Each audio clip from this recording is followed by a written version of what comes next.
जय श्री कृष्णा मित्रों, आप सभी का बहुत बहुत स्वागत है आपके अपने चैनल भक्ति सागर पर।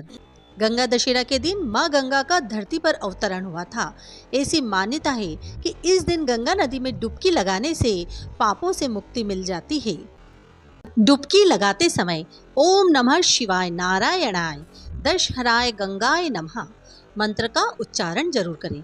आप चाहे तो घर पर ही नहाने के पानी में गंगा जल मिलाकर भी स्नान कर सकते हैं। आइए सुनते हैं गंगा माता के अवतरण की कथा, गंगा दशहरा की कथा। एक बार महाराज सगर ने व्यापक यज्ञ किया। उस यज्ञ की रक्षा का भार उनके पौत्र अंशुमान ने संभाला। इंद्र ने सगर के यज्ञी अश्व का अपहरण कर लिया। यह यज्ञ के लिए विघ्न था। परिणामतः अंशुमान ने सगर की 60,000 प्रजा लेकर अश्व को खोजना शुरू कर दिया। सारा भूमंडल खोज लिया पर अश्व नहीं मिला। फिर अश्व को पाताल लोक में खोजने के लिए पृथ्वी को खोदा गया। खुदाई पर उन्होंने देखा कि साक्षात भगवान महर्षि कपिल के रूप में तपस्या कर रहे हैं। उन्हीं के पास महाराज सगर का अश्व घास चर रहा है। प्रजा उन्हें देखकर चोर चोर चिल्लाने लगी। महर्षि कपिल की समाधि टूट गई।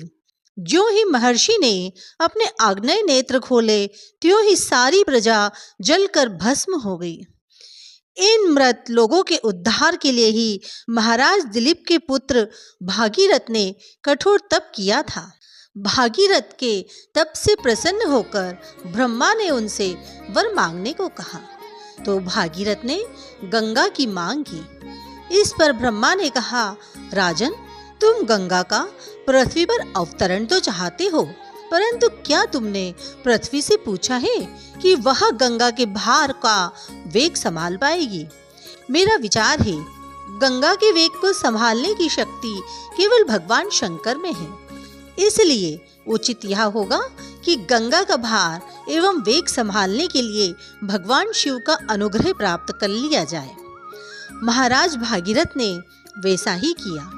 उनकी कठोर तपस्या से प्रसन्न होकर ब्रह्मा जी ने गंगा की धारा को अपने कमंडल में से छोड़ा। तब भगवान शिव ने गंगा की धारा को अपनी जटाओं में समेटकर जटाएं बांध ली। इसका परिणाम यह हुआ कि गंगा को जटाओं से बाहर निकलने का पथ नहीं मिल सका।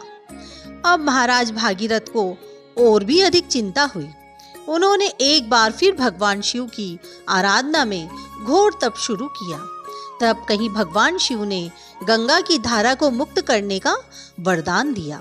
इस प्रकार शिव जी की जटाओं से छूटकर गंगा जी हिमालय की घाटियों में कल कल निनाद करके मैदान की ओर मुड़ी।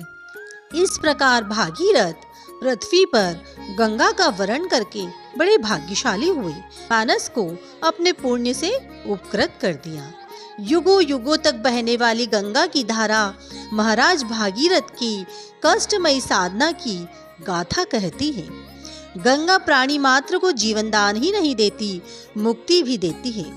इसी कारण भारत और विदेशों तक में गंगा की महिमा गाई जाती है।